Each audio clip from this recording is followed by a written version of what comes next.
यहाँ पर हम देखते हैं प्राचीन भारत के बारे में हम देखते हैं यहाँ पर। जैसे प्राचीन भारत के सबसे पहले हम बात करते हैं जो स्रोत रहे हैं प्राचीन भारत के, क्या क्या स्रोत रहे हैं उनके बारे में हम बात करते हैं।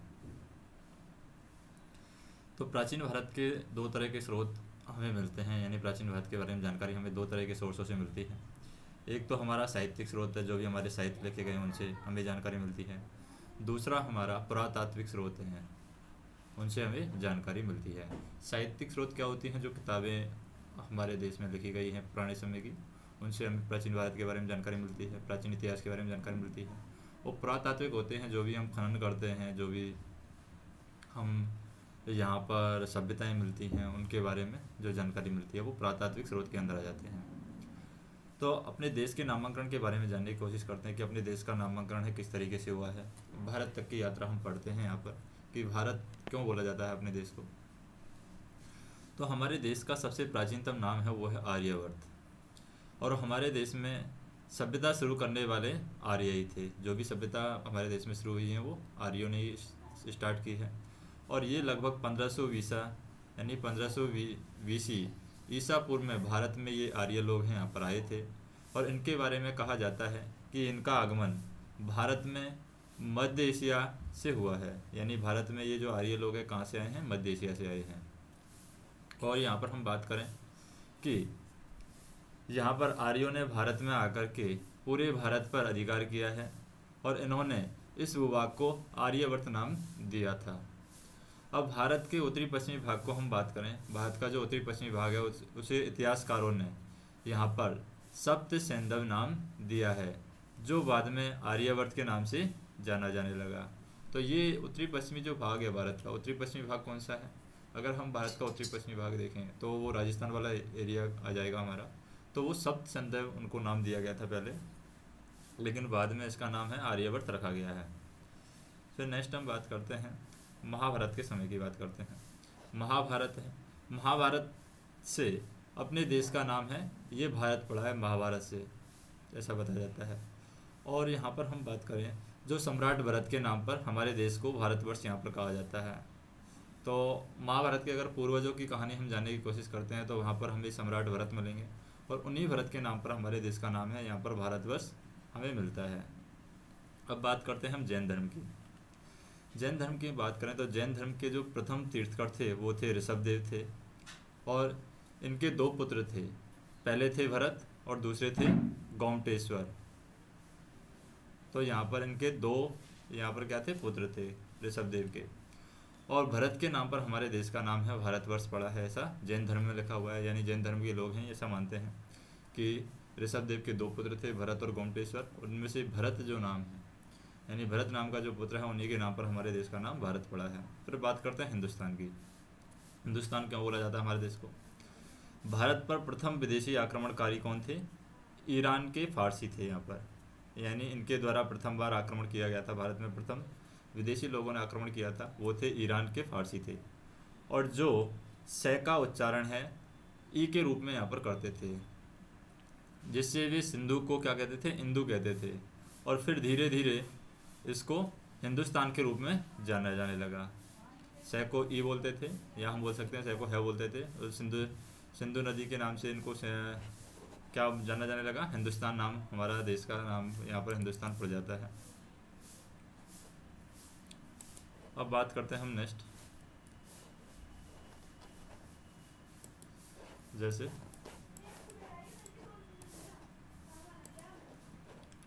इंडिया की बात करें। इंडिया हमारे देश को क्यों बोला जाता है? इंडिया में क्या लॉजिक है? तो भारत पर द्वितीय जो विदेशी आक्रमणकारी थे वो ग्रीक थे। पहले तो ईरानी लोगों ने यहाँ पर आक्रमण किया था, पहले विदेशी आक्रमणकारी। दूसरी बार जो आक्रमण करते हैं यहाँ पर दूसरे नंबर पर वो करते हैं विदेशी ग्रीक, यूनानी यहाँ पर आक्रमण करते हैं।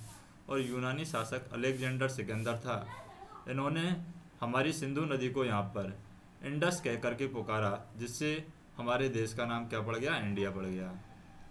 तो दोबारा से कौन आते हैं यहाँ पर दूसरी बार आक्रमण करते हैं? वो ग्रीक आते हैं। सिंधु नदी को इंडस नाम देते हैं, इंडस से यहाँ पर इंडिया नाम पड़ जाता है। फिर बात करते हैं जम्बूद्वीप की। जम्बूद्वीप भी हमारे भारत देश को कहा जाता है। भारत का यह नाम है अशोक के अभिलेख में मिला है। जो जम्बूद्वीप है अशोक के अभिलेख से हमें पता चलता है।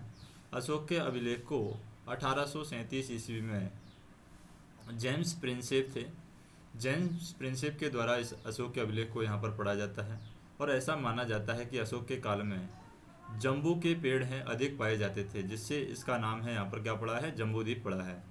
और अशोक के अभिलेख मुख्य रूप से हम बात करें खरोष्ट और ब्राह्मी लिपि में यहाँ पर लिखे हुए हैं। तो खरोष्ट लिपि है यहाँ पर अशोक के अभिलेख में, और ब्राह्मी लिपि है जो अभिलेखों में यहाँ पर भाषा उपयोग की गई है, जो लिपि यहाँ पर यूज की गई है, जिस भाषा से इनको लिखा गया है वो दो भाषाएं यहाँ पर खरोष्टी और ब्राह्मी लिपि के अंदर इनको लिखा गया है। जैसे हमारे वर्तमान में चलती है देवनागरी लिपि, उसी तरीके से ये लिपियाँ हैं, भाषाओं के नाम हैं। फिर बात करते हैं हम, ये क्या है, विहिंतु है। विहिंतु क्या है, चीनी यात्रियों ने भारत को यहाँ पर विहिंतु कहा है। तो भारत को क्या कहते थे, जो चीनी यात्री थे वो भारत को यहाँ पर विहिंतु कहते थे। फिर मनुस्मृति की बात करते हैं। मनुस्मृति में क्या बताया गया है, मनुस्मृति में बताया गया है सरस्वती और दशवंती नदियों के बीच का भाग है, यहाँ पर क्या कहलाता था, ब्रह्मवर्त कहलाता था। और जो हरियाणा का प्राचीन नाम है, तो हरियाणा का प्राचीन नाम क्या है, ये ब्रह्मवर्त है। यहाँ पर ब्रह्मवर्त हरियाणा का प्राचीन नाम है। और ये जो भाग है हरियाणा का, जो भाग है ब्रह्मवर्त वाला क्षेत्र है, वो दो नदियों के बीच वाला भाग है। पहला है यहाँ पर कौन सा, सरस्वती, और दूसरा है दशवंती नदी। इन दोनों के बीच वाला भाग यहाँ पर मनुस्मृति में बताया गया है कि ये ब्रह्मवर्त था। अब प्राचीन इतिहास के स्रोतों के बारे में बात करते हैं। जैसे हमारे पास में प्राचीन इतिहास के दो तरह के स्रोत मिलते हैं, हमें साहित्यिक स्रोत मिलते हैं और पुरातात्विक स्रोत मिलते हैं। साहित्यिक स्रोत के अंदर हमारे धार्मिक स्रोत आ सकते हैं, जो धार्मिक के ग्रंथ लिखे गए हैं वो हमारे स्रोत आ सकते हैं, धार्मिक स्रोत। और विदेशी यात्रियों ने यहाँ पर विवरण दिया है, उनके बारे से भी हम जानकारी हासिल कर सकते हैं कि विदेशी जो यात्री आए हैं हमारे देश में, उन्होंने क्या क्या बातें यहाँ पर बताई है। तो सबसे पहले धार्मिक स्रोतों की बात कर लेते हैं। धार्मिक स्रोतों में आ जाते हैं हमारे ब्राह्मण साहित्य है। ब्राह्मणों ने कौन कौन से ग्रंथ हैं यहाँ पर लिखे हैं। बौद्ध साहित्य की बात कर लेते हैं, बौद्ध धर्म में कौन कौन से ग्रंथ हैं और साहित्य बताए गए हैं, उनकी बात कर लेते हैं हम। जैन साहित्य की बात कर लेते हैं, जैन धर्म में कौन कौन से ग्रंथ लिखे गए हैं, उनके अंदर क्या जानकारी दी गई है। फिर हम बात करते हैं विदेशी यात्रियों के विवरण की। तो विदेशी यात्रियों के विवरण में जैसे कि यूनानी यात्री हैं, यूनानी लोग आए हैं, उन्होंने भारत के बारे में क्या कहा है। चीनी यात्री आए हैं, चीनी लोगों ने भारत के बारे में क्या कहा है। मुस्लिम यात्री आए हैं, तो मुस्लिम लोगों ने भारत के बारे में क्या कहा है, इनके बारे में हम बात कर लेते हैं। फिर हम बात करते हैं पुरातात्विक स्रोत। पुरातात्विक जो स्रोत हैं हमारे पास में, तो पुरातात्विक स्रोतों में हमारे आ जाते हैं अभिलेख आ जाते हैं, सिक्के आ जाते हैं, मूर्तियाँ आ जाती हैं, जो भी अवशेष हमें खुदाई में मिले हैं वो आ जाते हैं यहाँ पर। स्मारक हैं, जो भी हैं हमारे पहले समय की स्मारक हैं वो आ जाती हैं यहाँ पर। और मौर्य हैं, वो भी यहाँ पर किस में आ जाते हैं, पुरातात्विक स्रोत के अंदर यहाँ पर आ जाते हैं। अब हम बात करते हैं यहाँ पर, जैसे धार्मिक ग्रंथों में सबसे पहले यहाँ बात करते हैं हम किसकी, ब्राह्मण साहित्य की बात करते हैं। तो ब्राह्मण साहित्य में कौन कौन से साहित्य हैं, ब्राह्मणों के बताए जाते हैं। तो ब्राह्मणों की साहित्य की बात करें यहाँ पर, तो ब्राह्मणों के साहित्य बताए जाते हैं, जैसे वेद है, सूत्र है, ब्राह्मण है, आरण्यक, आरण्यक भी यहाँ पर ब्राह्मण साहित्य है, उपनिषद है, वेदांग है, महाकाव्य है, ये सभी क्या है, धर्मशास्त्र है, धर्मशास्त्र हैं यहाँ पर, ये भी ब्राह्मणों के साहित्य हैं। तो इनको मुख्यतः 4 भागों में बांटा गया है, वेद, ब्राह्मण, आरण्य और उपनिषद।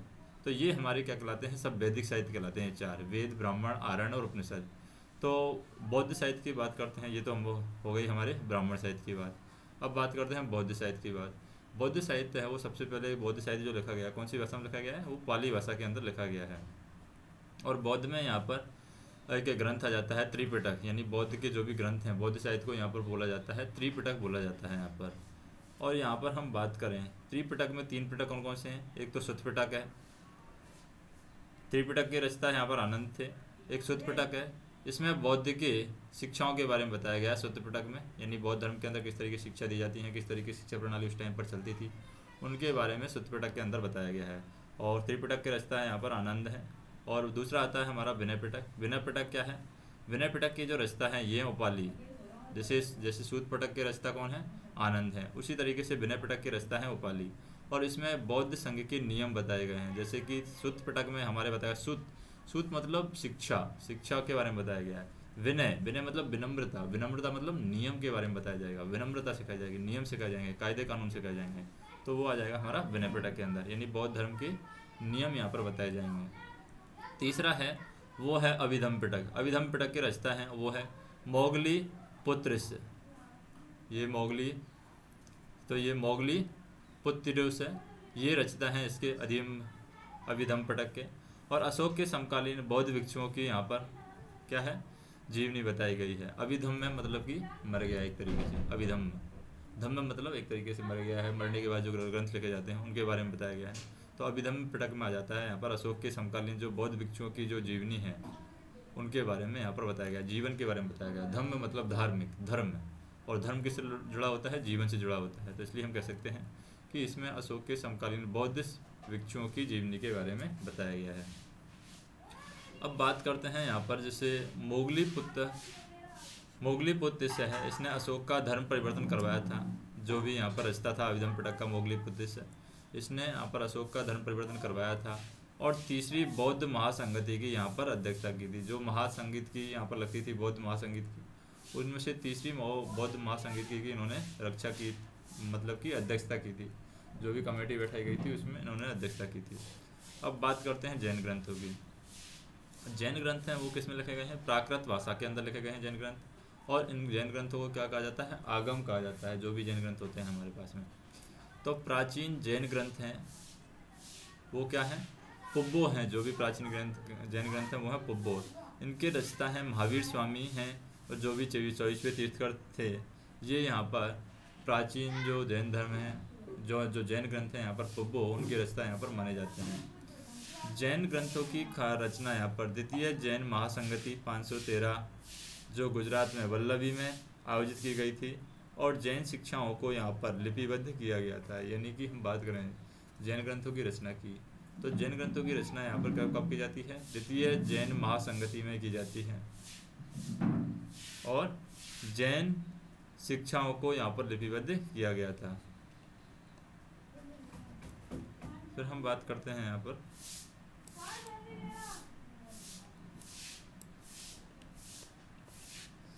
जैसे विदेशी यात्रियों के विवरण की बात करते हैं। ये विदेशी यात्रियों ने क्या बताया है यहाँ के बारे में, तो विदेशी यात्रियों में 3 तरह के हमारे पास में यात्री आ जाते हैं यहाँ पर। एक तो यूनानी यात्री आते हैं, यानी यूनान से जो यात्री आते हैं। एक हमारे पास में चीनी यात्री आते हैं, यानी चीन से जो यात्री आते हैं। तीसरे हमारे पास में जो यात्री आते हैं वो मुस्लिम यात्री आते हैं।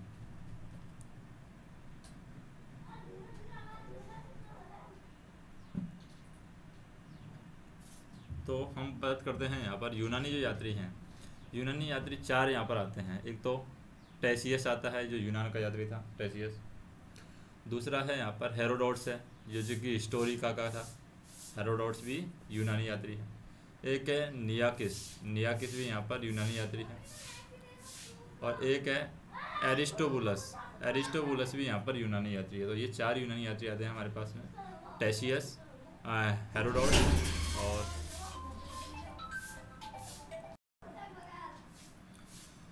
तो यहाँ पर जो चीनी यात्री है, चीनी यात्रियों की बात करते हैं। तो चीनी यात्री यहाँ पर हमारे पास में 4 लोग हैं, चीन से आए हैं भारत की यात्रा में। एक तो यहाँ पर जो आया है वो है महायान हुवेनसांग है, सुंग युंग है और इत सिंह है। ये चीनी यात्री हैं यहाँ पर भारत आए हैं। और 3 यहाँ पर मुस्लिम यात्री हैं वो आए हैं जिन्होंने प्राचीन भारत के इतिहास के बारे में बताया है। अल बरूनी है जो कि मुस्लिम यात्री था, अल मसूदी है ये भी मुस्लिम यात्री था, और फिरदौसी है ये भी यहाँ पर मुस्लिम यात्री था। तो हम यहाँ पर बात करें जो हेरोडोट्स है, हेरोडोट्स जो कि हिस्टोरिका से आया था, यूनानी यात्री। इसको इतिहास का यहाँ पर जनक बताया जाता है या जनक कहा जाता है। इन्होंने अपनी पुस्तक जो है हिस्टोरिका में भारत पर हुए प्रथम विदेशी आक्रमण का यहाँ पर इन्होंने वर्णन किया है। अब हम बात करते हैं गैर धार्मिक ग्रंथों की। जैसे जो धार्मिक ग्रंथों के अलावा और बाकी जो ग्रंथ हैं, गैर धार्मिक ग्रंथों में आ जाते हैं हमारे अर्थशास्त्र हैं। अर्थशास्त्र की रचयिता कौन है, यानी अर्थशास्त्र को किसने लिखा है, चाणक्य ने लिखा है। चाणक्य को यहाँ पर क्या कहा जाता है, कौटिल्य कहा जाता है, और इसी को यहाँ पर विष्णुगुप्त कहा जाता है। बात करते हैं इंडिका भी हमारा गैर धार्मिक स्रोत है। और इंडिका के जो स्रोत की बात करें तो मेगस्थनीज हैं यहाँ पर इंडिका के। तो यहाँ पर गैर धार्मिक जो स्रोत में इंडिका है, इंडिका के जो लेखक हैं वो मेगस्थनीज हैं। महाभाष्य के लेखक यहाँ पर पतंजलि हैं। मुद्रा राक्षस है, मुद्रा राक्षस के लेखक यहाँ पर विशाखदत्त हैं, मुद्रा राक्षस के। पंचतंत्र के लेखक यहाँ पर विष्णु शर्मा हैं। अभिज्ञान शाकुंतलम के जो लेखक हैं यहाँ पर वो है कालिदास। और अष्टाध्यायी ग्रंथ है जिसमें 8 अध्याय बताए गए हैं, वो पाणिनि ने लिखा है। अब बात करते हैं हम पुरातात्विक स्रोतों की। कौन कौन से पुरातात्विक स्रोत हैं जिनसे हमें जानकारी मिलती है प्राचीन भारत के इतिहास के बारे में। तो पुरातात्विक स्रोतों में जैसे अभिलेख में हमारा आ जाता है अशोक का अभिलेख है, सिक्कों में हमारे पास में आहत सिक्के आ जाते हैं, पंचमार्क सिक्के आ जाते हैं, सर्वप्रथम स्वर्ण सिक्के हैं यहाँ पर मिनांडर ने हिंदू यूनान में चलवाए थे यहाँ पर। तो स्वर्ण सिक्के सबसे पहले कहाँ चलाए थे? मिनांडर ने चलाए थे और हिंदू यूनान में चलाए गए थे। और शुद्ध स्वर्ण सिक्के हैं यहाँ पर कुषाण बिंब कड़फीसस ने यहाँ पर चलाए हैं। कुषाण जो शासक थे यहाँ पर बिंब कड़फीसस, ये शुद्ध स्वर्ण के सिक्के इन्होंने चलाए हैं। मूर्तियों की बात करें तो मूर्ति कला है, मूर्ति कला में दो शैलियाँ हमारी प्रसिद्ध रही हैं, एक तो गंधार शैली जो कि यूनान की थी, एक मथुरा शैली जो कि अपने खुद के देश की थी। और सर्वाधिक अगर स्वर्ण सिक्कों की बात करें तो स्वर्ण सिक्के सर्वाधिक गुप्त काल में मिले हैं और शीशे के सिक्के सातवाहन वंश ने यहाँ पर चलाए हैं। अब हम बात करते हैं सर्वाधिक जो स्वर्ण सिक्के हैं वो कहाँ से मिले हैं? हम गुप्त काल से मिले हैं। और शैलियाँ हमारे पास मूर्तिकला की दो शैलियाँ हो जाती हैं, एक तो गंधार शैली हो जाती है, एक मथुरा शैली हो जाती है। तो ये तो हो गए हमारे इनके बारे में बात। अब बात करते हैं इनके काल की। जो प्राचीन भारत का जो काल है वो क्या रहा है?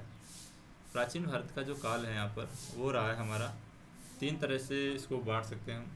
प्राग ऐतिहासिक काल, एक आदि ऐतिहासिक काल है और एक ऐतिहासिक काल है।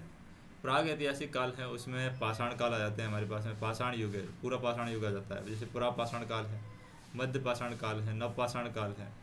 और जो पुरापाषाण काल है, पुरापाषाण काल में भी तीन तरह के पाषाण काल आते हैं, निम्न पुरापाषाण काल, मध्य पुरापाषाण काल और उच्च पुरापाषाण काल। फिर आदि ऐतिहासिक की बात करते हैं। तो आदि ऐतिहासिक में क्या है? आदि ऐतिहासिक के अंदर यहाँ पर क्या है? एक आगे आदि ऐतिहासिक है और एक यहाँ पर हमारा ऐतिहासिक काल है। तो सबसे पहले हमने प्राग ऐतिहासिक काल की बात करी। तो प्राग ऐतिहासिक काल में हमारे जो आते हैं जैसे पाषाण युग आ गया, ताम्र युग आ गया, ये दोनों प्राग ऐतिहासिक काल में आ जाते हैं। आदि ऐतिहासिक काल में आ जाते हैं हमारी वैदिक सभ्यता, जिसमें वैदिक सभ्यता आ गई हमारी और सिंधु घाटी सभ्यता आ गई, जो कि सिंधु घाटी सभ्यता को काशी युग बोला जाता है। फिर वैदिक सभ्यता आ जाती है। और ऐतिहासिक काल जो 700 ईसा पूर्व के बाद की बात है, ऐतिहासिक काल में यहाँ पर लोह का युग आ जाता है, यानी लोहे का ज़्यादा उपयोग होना स्टार्ट हो जाता है यहाँ पर। अब बात हम करेंगे सिर्फ प्राग ऐतिहासिक काल की। तो प्राग ऐतिहासिक काल है रॉबर्ट ब्रूस फूट। तो रॉबर्ट ब्रूस फूट है, प्राग ऐतिहासिक काल की बता रहे हैं हम बात। प्राग ऐतिहासिक काल में रॉबर्ट ब्रूस फूट है, भारत के प्राग ऐतिहासिक पुरातत्व के जनक इनको कहा जाता है। तथा भारतीय पुरातत्व है उसका जनक यहाँ पर अलेक्जेंडर कनिंघम को यहाँ पर कहा जाता है, जो भी भारत का पुरातत्व है उसका जनक। इन्होंने यहाँ पर शेरशाह सूरी के मकबरे को ताजमहल से भी सुंदर यहाँ पर बताया था। कौन थे? ये थे हमारे भारतीय पुरातत्व के जनक अलेक्जेंडर कनिंघम। ये यहाँ पर शेरशाह सूरी का जो मकबरा है उसको यहाँ पर ताजमहल से भी ज़्यादा सुंदर बताते हैं। और भारत के प्राग ऐतिहासिक पुरातन काल के जनक यहाँ पर रॉबर्ट ब्रूस फूट को माना जाता है। और इन्होंने 30 मई 1863 ईस्वी को मद्रास के पलवरम नगर से एक हस्तकुलाड़ी प्राप्त की थी, जो प्राग ऐतिहासिक पुरातत्व काल की थी, जिससे इसको प्राग ऐतिहासिक पुरातत्व का जनक यहाँ पर कहा जाता है। फिर इतिहास के जनक की बात करें, इतिहास का जो जनक है वो है हेरोडोटस थे इतिहास का जनक। मनुष्य की उत्पत्ति एवं विकास के बारे में बात करते हैं। मनुष्य की उत्पत्ति कैसे हुई, उसका विकास किस तरीके से हुआ। तो लगभग 10 लाख वर्ष पूर्व वानरों की उत्पत्ति हुई थी और मानव उत्पत्ति के साक्ष्य भारत में यहाँ पर नहीं मिले थे।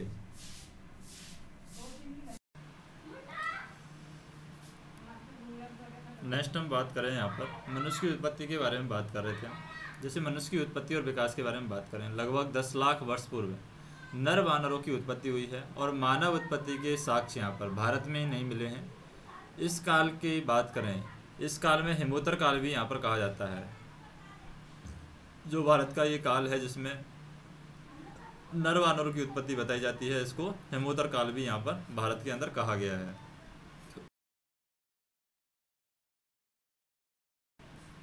हम इन मानवों की जो उत्पत्ति है, नर वानरों की जो उत्पत्ति है वो कहाँ पर हुई है? अफ्रीका से मानी जाती है, यानी सबसे पहले इनकी उत्पत्ति अफ्रीका में हुई है।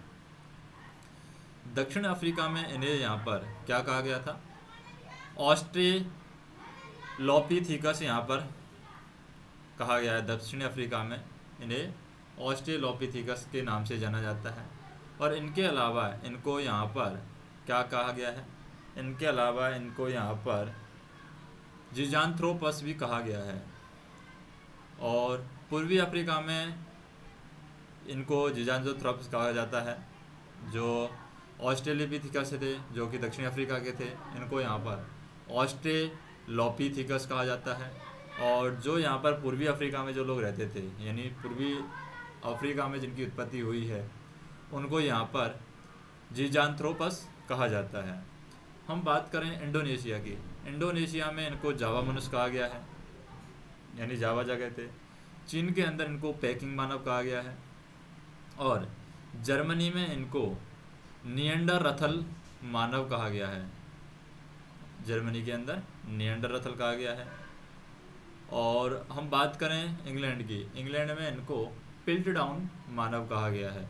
और फ्रांस की बात करें, फ्रांस में इनको क्रोमेग्नॉन मानव कहा गया है फ्रांस के अंदर।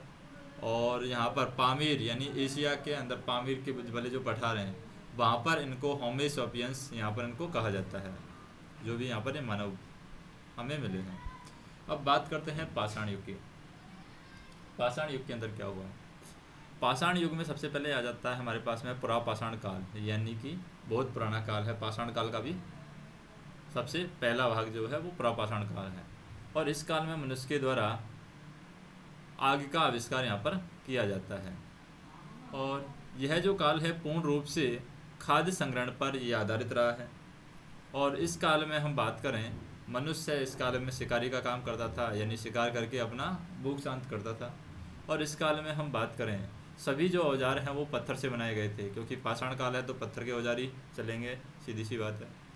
फिर हम बात करते हैं पुरापाषाण के बाद में निम्न पाषाण काल। तो ये पुरापाषाण काल के ही भाग हैं। पुरापाषाण काल में निम्न पाषाण काल है, मध्य पाषाण काल है और नव पाषाण काल है। तो निम्न पाषाण काल की बात करते हैं। निम्न पुरापाषाण काल के अंदर क्या होता है? निम्न पुरापाषाण काल में या निम्न पाषाण काल है, उसके अंदर यहाँ पर क्वार्टजाइट पत्थरों का प्रयोग यहाँ पर किया जाता था, जो निम्न पुरापाषाण काल है। और मनुष्य के द्वारा इस काल में दो औजार यहाँ पर काम में लिए गए हैं। एक तो क्या लिया गया है? हस्त कुल्हाड़ी यहाँ पर उपयोग ली गई है, और एक चॉपर यहाँ पर उपयोग किया गया है। तो ये निम्न पुरापाषाण काल में जो भी मानव यहाँ पर दो औजार यूज करते थे, वो तो एक तो थी हस्त कुल्हाड़ी और एक हस्त चॉपर हम कह सकते हैं। हस्त कुल्हाड़ी की खोज है यहाँ पर मद्रास में हुई है, तमिलनाडु के हम बात करें मद्रास वाले भाग में हुई है। और पल्लवरम में ये की गई थी खोज। तो यहाँ पर हम बात करें तमिलनाडु में मद्रास है, मद्रास के अंदर पल्लवरम है। इस जगह पर यहाँ पर जो हस्त कुल्हाड़ी है उसकी खोज की गई है। और चॉपर की खोज यहाँ पर सोन नदी घाटी के पास की गई थी। अब बात करते हैं मध्य पुरापाषाण, जो मध्य पुरापाषाण काल है।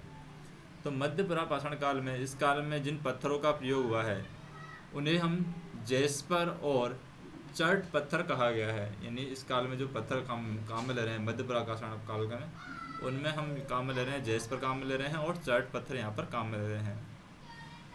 और जिन औजारों का यहाँ पर निर्माण हुआ है, उन औजारों की बात करें, जिन औजारों का यहाँ पर निर्माण हुआ है इन पत्थरों से किया गया है, उन्हें यहाँ पर क्या कहा जाता है? फलक कहा जाता है। इसलिए इनको फलक संस्कृति भी कहा जाता है। फलक का अर्थ वे औजार हैं जिन्हें पत्थर तोड़ करके बनाया जाता है, उन्हें हम कहते हैं फलक। फिर हम बात करते हैं उच्च पुरापाषाण काल की। उच्च पुरापाषाण काल में क्या होता है? इस काल के औजारों को यहाँ पर क्या कहा गया है? ब्लेड कहा जाता है। जो पुरापाषाण काल में है उनको यहाँ पर ब्लेड कहा जाता है। और इसी काल में होमोसेपियंस थे, उनकी यहाँ पर उत्पत्ति होती है। इसके अंदर उच्च पुरापाषाण काल के अंदर होमोसेपियंस की उत्पत्ति होती है। और पुरापाषाण काल की मुख्य साक्ष्य यहाँ पर 3 स्थानों में मिले हैं। पहला तो सोन नदी की घाटी पर मिले हैं, दूसरा यहाँ पर नर्मदा नदी की घाटी पर मिले हैं, तीसरा यहाँ पर बेलन नदी की घाटी पर मिले हैं।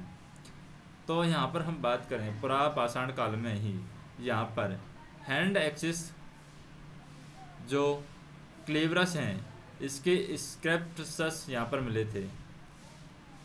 यानी पुरापाषाण काल में ही हैंड एक्सिस क्लेवरस हैं वो स्क्रैप्स से मिले हैं, यानी कि मिले थे। और पुरापाषाण काल की जो गुफा हैं, गुफाओं में जो चित्रकारी की गई है, जो मध्य प्रदेश के निकट भोपाल की भीमबेटका नामक गुफा में है, यानी उस काल की जो चित्रकारी है वो यहाँ पर मध्य प्रदेश के निकट एक जगह है, भोपाल की एक गुफा है, वहाँ पर उस गुफा का नाम है भीमबेटका। इस गुफा में उस समय की चित्रकारी हमें देखने को मिलती है। फिर हम बात करते हैं मध्य पाषाण काल की। मध्य पाषाण काल का जो समय है वो 8000 BC से हम मानते हैं 4000 BC तक का जो काल है मध्य पाषाण काल का मानते हैं। और इस युग में बनाए गए औजारों का आकार है पुरापाषाण काल के औजारों से छोटा था, जिन्हें यहाँ पर माइक्रोलिथ कहा जाता है या माइक्रोलिथ कहा गया था। और इसी युग में मनुष्यों के द्वारा पशुपालन भी किया जाने लगा, जिसके साक्ष्य हमें 2 स्थानों से यहाँ पर प्राप्त हुए हैं। एक तो राजस्थान का जो वाघौर सभ्यता है वहाँ से हमें पशुपालन के साक्ष्य मिले हैं, और दूसरा MP का है आदमगढ़, यहाँ से भी हमें पशुपालन के साक्ष्य उस समय के मिले हैं। इसी युग में हमें मानव कंकाल का प्रथम साक्ष्य मिला है, जो कि यूपी उत्तर प्रदेश के जो सराय नहर प्रतापगढ़ से मिले हैं। तो यहाँ पर हम बात करते हैं उत्तर प्रदेश के सराय नहर से भी मिले हैं जो मानव का कंकाल तंत्र है उसके बारे में जानकारी, और हमें प्रतापगढ़ से भी यहाँ पर इनके बारे में जानकारी मिली है। फिर हम बात करते हैं यहाँ पर किसकी, नवपाषाण काल की बात करते हैं। नवपाषाण काल में क्या होता है? नवपाषाण काल का जो समय है वो हम मानते हैं 4000 BC से 2500 BC के बीच का जो काल है उसे हम मानते हैं नवपाषाण काल। और इसी काल में मनुष्य को कृषि की शुरुआत की थी, यानी मनुष्य कृषि के बारे में सीखता है और कृषि करना स्टार्ट कर देता है मनुष्य। और कृषि के साक्ष्य हमें पाकिस्तान का जो यहाँ पर क्या है, बलूचिस्तान है पाकिस्तान का, और मेखांड है, यहाँ पर हमें जानकारी मिलती है। पाकिस्तान के 2 क्षेत्र हैं यहाँ पर, मेखांड और बलूचिस्तान से यहाँ पर हमें कृषि के साक्ष्य मिले हैं। और सर्वप्रथम हमें जौ, गेहूँ, कपास की यहाँ पर खेती की गई थी। और बात करें हम चावल की कृषि के बारे में, चावल की कृषि के बारे में जो प्रथम साक्ष्य है वो यूपी इलाहाबाद में कोलड़ियस एक जगह है, कोलड़ियस से यहाँ पर हमें जानकारी मिलती है चावल की कृषि के बारे में। यानी चावल की कृषि के प्रथम साक्ष्य हमें यूपी के इलाहाबाद के कोलड़ियस से मिले हैं। और पहिए का आविष्कार भी यहाँ पर हुआ है, इसी काल में किया गया था। जम्मू कश्मीर की अगर बात करें, वुर्जहोम नामक स्थान पर तथा गुफकराल नामक स्थान पर मानव अस्थियों के साथ कुत्ते की अस्थियाँ भी हमें मिली हैं। तो इसी काल में 3000 वर्ष ईसा पूर्व की बात करें, मनुष्य ने यहाँ पर क्या किया था, तोपों का आविष्कार भी यहाँ पर स्टार्ट कर दिया था। अब बात करते हैं हम धातु युग के बारे में। धातु युग में कौन कौन से युग हमारे पास में आ जाते हैं? तो धातु युग में हमारे पास में 3 युग आ जाते हैं। एक तो ताम्र युग आ जाता है, एक कांस्य युग आ जाता है, एक लौह युग आ जाता है। तो ये भी प्राचीन भारत के इतिहास का हिस्सा है, जो धातु युग है, कांस्य युग है या फिर लौह युग है। तो ताम्र युग की बात करते हैं। ताम्र युग में हम उत्तर भारत में गंगा यमुना के दोआब क्षेत्र में तांबे का प्रयोग किया जाने लगा था, और तांबे से हस्तकुलाड़ी मूर्तियाँ, भाले आदि बनाए गए जाते थे। और तांबे का अत्यधिक उपयोग है यहाँ पर सिंधु वासियों ने किया है, यानी सिंधु के आसपास जो लोग रहते थे, सिंधु नदी के आसपास जो लोग रहते थे, सिंधु वासी जो लोग थे वो सबसे ज़्यादा तांबा का उपयोग करते थे। अब बात करते हैं हम कांस्य युग के बारे में। कांस्य युग है सिंधु सरस्वती सभ्यता से इनका उपयोग यहाँ पर किया जाता है। और मोहनजोदड़ो में एक नृत्य करती हुई बालिका की यहाँ पर मूर्ति मिली है कांस्य युग की, जो यहाँ पर कांसे की बनी हुई थी, और बहुत ही अद्भुत मूर्ति है यहाँ पर नृत्यिका की मिली है। फिर हम बात करते हैं लौह युग के बारे में। लोहे की खोज है सर्वप्रथम अतरंजी खेड़ा। अतरंजी खेड़ा कहाँ पर है? यूपी में। तो यहाँ पर लोहे की खोज सबसे पहले की गई है यूपी में, अतरंजी खेड़ा में।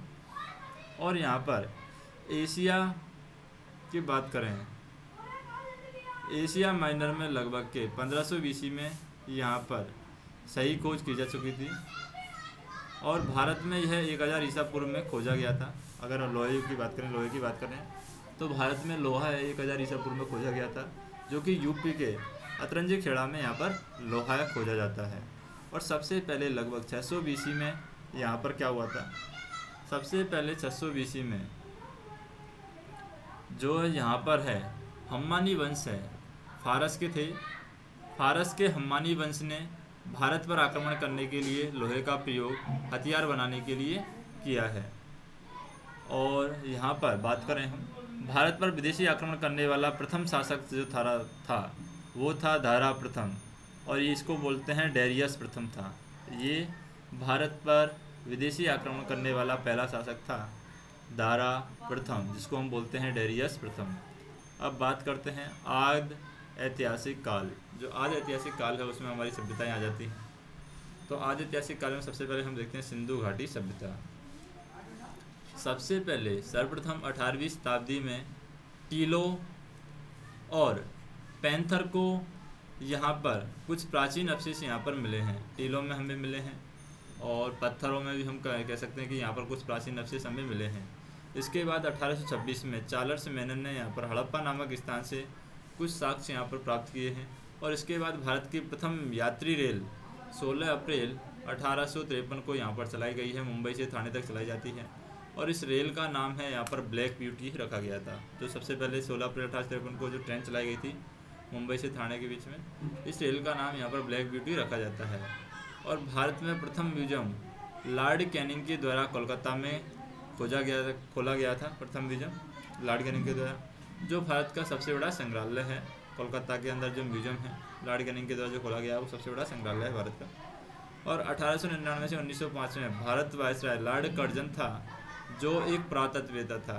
तो यहाँ पर 1899 से 1905 के बीच की बात करें तो भारत का वायसराय लॉर्ड कर्जन था, जो क्या था, एक पुरातत्ववेत्ता था।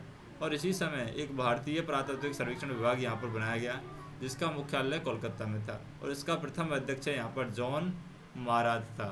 तो जॉन मार्शल की बात करते हैं यहाँ पर। इसके जो अध्यक्ष थे मुख्यालय में जो अध्यक्ष बैठते थे यहाँ पर वो थे जॉन मार्शल। और जॉन मार्शल यहाँ पर किसकी सहायता से खोज करते हैं? दयाराम साहनी की सहायता से खोज करते हैं। और आर.डी. बनर्जी की सहायता से यहाँ पर किसकी खोज करते हैं? ये जो सभ्यता दिखाई गई है सिंधु घाटी सभ्यता, इसकी यहाँ पर खोज करते हैं दयाराम साहनी के द्वारा और आर.डी. बनर्जी की हेल्प से इसकी यहाँ पर एक खोज करते हैं। फिर हम बात करते हैं यहाँ पर, जैसे दयाराम साहनी ने 1921 में रावी नदी के किनारे हड़प्पा की खोज की थी। और हम बात करें 1922 में मृतकों का टीला भी कहा गया है, यानी मृतकों का टीला की यहाँ पर खोज की है दयाराम साहनी ने। और आर.डी. बनर्जी ने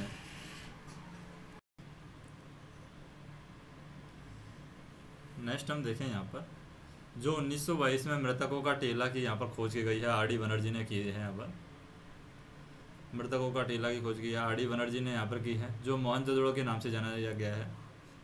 और एक हमारा हड़प्पा की खोज की गई है, जो 1921 में रावी नदी के किनारे की गई है दयाराम साहनी के द्वारा 1921 में की गई है। तो बैक टू बैक 1921 में यहाँ पर रावी नदी के किनारे की गई है खोज दयाराम साहनी के द्वारा, और 1922 में यहाँ पर आर.डी. बनर्जी के द्वारा खोज की गई है, जिसको मोहनजोदड़ो के नाम से जाना जाता है। और ये दोनों ही स्थल हैं सिंधु घाटी सभ्यता के थे। जम्मू कश्मीर की बात करें, जम्मू कश्मीर में मांडा एक जगह है जहाँ पर सभ्यता की खोज हुई है, चिनाब नदी के किनारे है। और महाराष्ट्र में अहमदनगर की बात करें, महाराष्ट्र में अहमदनगर में एक सभ्यता है जिसको हम देमाबाद बोलते हैं। देमाबाद एक जगह है, तो ये भी यहाँ पर बात कर सकते हैं कि ये दोनों ही स्थल हैं सिंधु घाटी सभ्यता के थे। और महाराष्ट्र में अहमदनगर, देमाबाद गोदावरी नदी के किनारे दक्षिण में है। उत्तर प्रदेश आलमगीरपुर है, उत्तर प्रदेश का आलमगीरपुर हिंडन नदी के किनारे है, पूर्वी इलाका है ये, यानी कि जो एरिया है उसके बारे में बताया गया। पाकिस्तान के अंदर यहाँ पर कौन सा है? सुत कारोडोर, ये दरुका नदी के किनारे है, दरुका नदी के पश्चिम वाला क्षेत्र है। यहाँ पर सुत कागेडोर है, सुत कागेडोर। तो ये किसके बारे में बताया गया है? सिंधु घाटी सभ्यता के स्थलों के बारे में बताया गया है, यानी जम्मू कश्मीर, महाराष्ट्र, उत्तर प्रदेश और पाकिस्तान वाला क्षेत्र है, ये कवर कर रहा है। तो सिंधु घाटी सभ्यता का नामकरण है, बाद में हड़प्पा यहाँ पर कर दिया जाता है। सिंधु घाटी सभ्यता का नाम को किस में बदल दिया जाता है? यहाँ पर हड़प्पा में बदल दिया जाता है। और इसे कांस्ययुगीन सभ्यता भी कहते हैं। और इस सभ्यता को सिंधु सरस्वती सभ्यता एवं प्रथम नगरीय सभ्यता भी हम कह सकते हैं। इसे हम बात करें कपासीय सभ्यता भी यहाँ पर कहा जाता है। सिंधु घाटी जो सभ्यता है, जिसको हड़प्पा सभ्यता बाद में कहा गया है, इसी को हम कपासीय सभ्यता भी कहते हैं। और इसी को यहाँ पर सैंधव सभ्यता भी कहा जाता है। नगरीय सभ्यता की विशेषताओं के बारे में बात करें, नगरीय सभ्यता की विशेषताएं हैं, उनमें हमारी नगर नियोजन के बारे में बताया जाता है, पक्के मकानों के बारे में बताया गया है, यानी सिंधु घाटी सभ्यता की जो नगरीय सब विशेषता है उसके बारे में बताया गया कि सिंधु घाटी सभ्यता के समय जो नगरों की विशेषता थी वो कैसी थी। नगर नियोजन अच्छा था, पक्के मकान थे, जल निकासी की अच्छी व्यवस्था थी, तो इसलिए हम उसको उच्चतम श्रेणी की सभ्यता यहाँ पर मानते हैं। अब हड़प्पा सभ्यता के जो स्थल हैं उनके बारे में बात करते हैं, जैसे कि वर्तमान स्थिति है क्या है, पाकिस्तान में कौन सा स्थल है, किस वर्ष उसकी खोज हुई है, कौन सी नदी पर है, खोजकर्ता कौन थे। जैसे पाकिस्तान में हम बात करें, हड़प्पा स्थल है। हड़प्पा की खोज 1921 में दयाराम साहनी के द्वारा की गई है और रावी नदी के किनारे पड़ता है। दूसरा है पाकिस्तान में मोहनजोदड़ो। मोहनजोदड़ो जो जगह है 1922 में इसकी खोज की गई है, सिंधु नदी के किनारे पड़ता है और RD बनर्जी ने यहाँ पर इनके खोज करता है या उत्खनन करता है। फिर है, हम बात करते हैं पाकिस्तान के अंदर ही है, सुत कागेडोर है, ये है 1927 में इसकी खोज की गई है, दारक नदी के किनारे पर है ये, और RL स्टाइन यहाँ पर इसके खोज करता रहते हैं। चनीदड़ो है पाकिस्तान के अंदर है, 1931 में इसकी खोज होती है, इंडस नदी के किनारे है, और माजूमदार MG माजूमदार इसकी खोज करता है या उत्खनन करता है। रोपड़ की बात करें, रोपड़ कौन सा स्थल है, पंजाब के अंदर है रोपड़, 1953 में इस स्थल की खोज की गई है और सतलज नदी के किनारे है ये, और YD शर्मा के द्वारा इसकी खोज करता है, यानी YD शर्मा जी इनकी खोज करता है। फिर कालीबंगा जो कि राजस्थान में है, 1953 में इसकी खोज की गई है, घग्गर नदी के किनारे है, अमलानंद घोष ने इसकी खोज की है। फिर है गुजरात में लोथल एक जगह है जहाँ पर 1955 से 1957 के वर्ष इसकी खुदाई की गई है, और यहाँ पर भोगवा नदी के किनारे है, लोथल जो जगह है भोगवा नदी के किनारे है, और SR राव यहाँ पर इसकी क्या करते हैं, खोज करता है या फिर उत्खनन करता है। फिर हरियाणा की बात करें, हरियाणा में है यहाँ पर वनावली, तो वनावली सभ्यता हरियाणा के अंदर है, 1973 में यहाँ पर इसकी खोज की गई है, और सरस्वती नदी के किनारे है वनावली हरियाणा की, और यहाँ पर RS विष्ट यहाँ पर इसके खोज करता है। फिर हम बात करते हैं यूपी के अंदर, यूपी मेरठ में आलमगीरपुर है, आलमगीरपुर 1958 में इसकी खोज होती है, हिंडन नदी के किनारे है, YD शर्मा के द्वारा इसकी खोज की जाती है। YD शर्मा के द्वारा यहाँ पर पंजाब रोपड़ वाली जगह है और आलमगीर दोनों की जगह YD शर्मा ने ही खोज की है। ये 53 में हुई है और ये 58 में हुई है, यानी 5 साल बाद हम कह सकते हैं। फिर गुजरात में रंगपुर है, 1931 में यहाँ पर खोज होती है, मादर नदी के किनारे है, और माधव स्वरूप वत्स है इसके जो उत्खनन करता है या खोज करता है, माधव स्वरूप वत्स। फिर हम बात करते हैं कोट दीजी, पंजाब सिंधु नदी के अंदर है, यहाँ पर कोट दीजी है, 1935 की बात है, और सिंधु सरस्वती नदी के किनारे, सिंधु नदी के किनारे है, और यूसुफ अहमद खान है यहाँ पर इसके खोजकर्ता थे। फिर हरियाणा में राखीगढ़ी है, राखीगढ़ी 1990 में खोज होती है, सरस्वती नदी के किनारे है हरियाणा, और यहाँ पर कौन थे, रफ़ीरू मुग़ल थे, यानी सूरजवान भी इसको कहते हैं, रफ़ीरू मुग़ल थे जो इसके खोजकर्ता माने जाते हैं। नेक्स्ट हम बात करते हैं जम्मू कश्मीर, मांडा, तो जम्मू कश्मीर में किस तरह है मांडा, यहाँ पर 1982 में इसकी खोज की जाती है, चिनाब नदी के किनारे है ये मांडा, और यहाँ पर जगेपट जोशी और मधुबाला है यहाँ पर इसकी खोज करता है। तो हड़प्पा से मिलने वाली सबसे बड़ी इमारत है यहाँ पर एक 12 कक्षों का यहाँ पर अन्नागार हमें मिला है, और हड़प्पा सभ्यता की प्रमुख फसलें यहाँ पर जो मिली हैं जौ और गेहूँ थी। हड़प्पा में मिलने वाली महत्वपूर्ण चीज़ें कब्रिस्तान और समाधि, जो भी हड़प्पा में सब कब्रिस्तान और समाधि मिली है वो 37 थी। इसे 37 कंकालों पर रिसर्च किया गया, और मोहनजोदड़ो की सबसे बड़ी इमारत जो थी मोहनजोदड़ो की वो थी धान्यागार थी, और उर्वरता की देवी की मूर्ति जिसमें एक स्त्री के गर्भ से उगता हुआ पौधा यहाँ पर दिखाया गया था, इसी सभ्यता में प्राप्त हुई है, यानी कि हम उर्वरता की देवी को उस टाइम पर मानते थे, जिसमें उस देवी के पेट से पौधा उगता हुआ दिखाया जाता है, यानी किसानों के लिए ये ज़्यादा रहने वाला त्योहार था।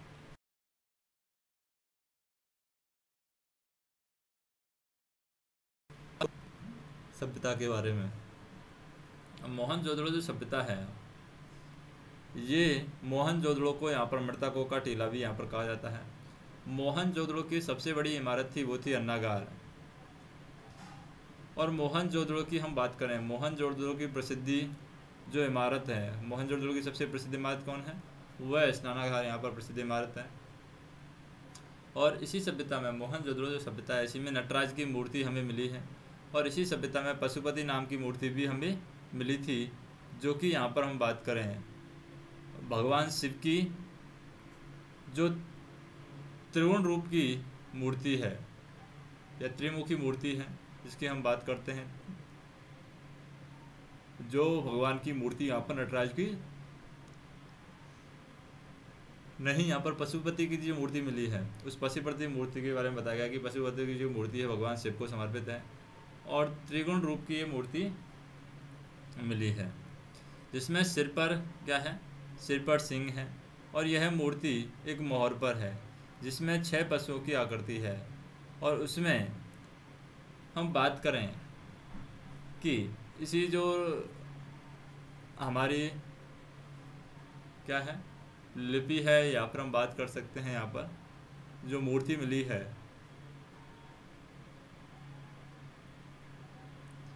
बाईं तरफ से हम बात करें कि हाथी और गेंडा है और मोर हैं। इसी सभ्यता में एक पुरोहित राजा की यहाँ पर मूर्ति का हमें मिली है और एक यहाँ पर इसी सभ्यता में हम बात करें नर्तिका की मूर्ति मिली है और यह मूर्ति कोटा के द्वारा, यहाँ पर कांटो है, कांटो विदेशी यात्री था, तो जो नर्तिका की मूर्ति यहाँ पर मिली है यह मूर्ति कांटो के द्वारा निर्मित थी, इसलिए इसे प्रसिद्ध मूर्ति मानी जाती है। और इस सभ्यता में मोहर का यहाँ पर मोहर पर जो नाव का चित्र है यहाँ पर मिलता है, मोहर पर बात करें मोहर पर नाव का चित्र है मिलता है। और यहाँ पर हम बात करें प्रत्येक मकान से कुएं का साक्ष्य भी यहाँ पर मिला है इसी सभ्यता के अंदर। फिर हम बात करें चून्हाड़ो सभ्यता की बारे में। यह सभ्यता है ग्रामीण सभ्यता थी जो चून्हाड़ो सभ्यता है, तथा इस सभ्यता में एक भी दुर्ग है नहीं, यहाँ पर क्या था मिला था, यानी हम बात कर सकते हैं यहाँ पर। नेक्स्ट हम बात करें यहाँ पर जो चनोद्रो सभ्यता है। चनोद्रो सभ्यता क्या है, इसमें क्या बताया गया है, यह सभ्यता है ग्रामीण सभ्यता थी जो चनोद्रो सभ्यता है और इस सभ्यता में एक भी दुर्ग हमें नहीं मिला है और यहाँ पर गोल कच्ची ईंटों के होने का प्रमाण हमें मिला है, साक्ष्य हमें मिला है, यानी यहाँ पर गोल गोल कच्ची ईंटें थी। और हम बात करें इसी स्थान से हमें त्रिपिटक और चूड़ियाँ के साक्ष्य भी यहाँ पर मिले थे और यहाँ पर बिल्ली का पीछा करते हुए कुत्ते का चित्र भी यहाँ पर मिला है और कुत्ते को पालतू पशु यहाँ पर बताया गया है और यहाँ पर लोहे के कारखानों के अकॉर्डिंग भी यहाँ पर चीज़ें मिली हैं। नेक्स्ट हम बात करते हैं लोथल की। यह सभ्यता है, यह सभ्यता सिंधु सभ्यता का एक बंदरगाह था लोथल। और यहाँ पर हम बात करें यहाँ पर पारस की यानी फारस की मुद्राएं भी यहाँ पर मिली हैं लोथल के अंदर, यानी फारस की मुद्राएं यहाँ पर चलती थी। और इसी स्थल से हमें यहाँ पर बात करें कि लोथ क्या है, चावल के दानों के साक्ष्य भी हमें मिले हैं इसी सभ्यता से, यानी लोथल जो सभ्यता है इसी स्थान है, इसी स्थान से हमें चावल के दानों के साक्ष्य मिले हैं। और घोड़े की अस्थियाँ भी यहाँ पर हमें मिली हैं और यहाँ सभी का जो साक्ष्य हमें मिला है, मम्मी जो होती है मुसलमानों की होती है, मम्मी का साक्ष्य भी यहाँ पर मिला है। और यह एक ऐसा स्थान है जिसका मुख्य द्वार है मुख्य सड़क की ओर से था, यानी यहाँ पर जो भवन हमें मिले हैं, यहाँ पर भवन जो मिले हैं उनका मुख्य द्वार है मुख्य सड़क की ओर था। और इसके बारे में अनुमान लगाया जाता है कि यह भवन प्रधान का घर होगा। तो जो भवन है यहाँ पर किसका घर होगा, प्रधान का घर होगा। ऐसा ही घर मिला है यहाँ पर जिसका जो मुख्य द्वार है सड़क की ओर था। और हम बात करते हैं यहाँ पर किसकी, अगली सभ्यता की।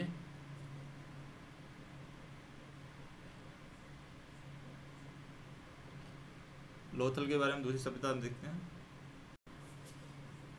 जो हमारी वनवाली सभ्यता है। वनवाली सभ्यता एकमात्र ऐसे स्थल है जहाँ जल निकासी प्रणाली हमें नहीं मिलती है। फिर बात करते हैं कालीबंगा की। कालीबंगा जो सभ्यता है यहाँ पर काली मिट्टी से निर्मित बर्तन और चूड़ियाँ यहाँ पर मिली हैं और यहाँ पर जुते हुए खेतों के साक्ष्य भी हमें कालीबंगा में मिले हैं और यहाँ पर हल्के साक्ष्य भी हमें मिले हैं। और इसी स्थल पर हमें अग्निकुंड व हवन कुंड के साक्ष्य भी यहाँ पर मिले हैं और इसी सभ्यता में वैलों की अस्थियाँ भी हमें मिली हैं।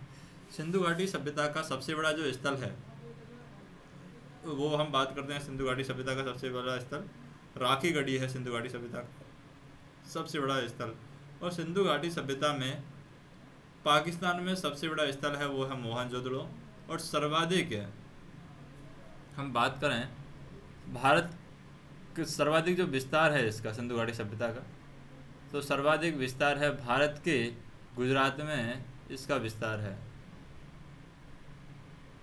नेक्स्ट हम बात करते हैं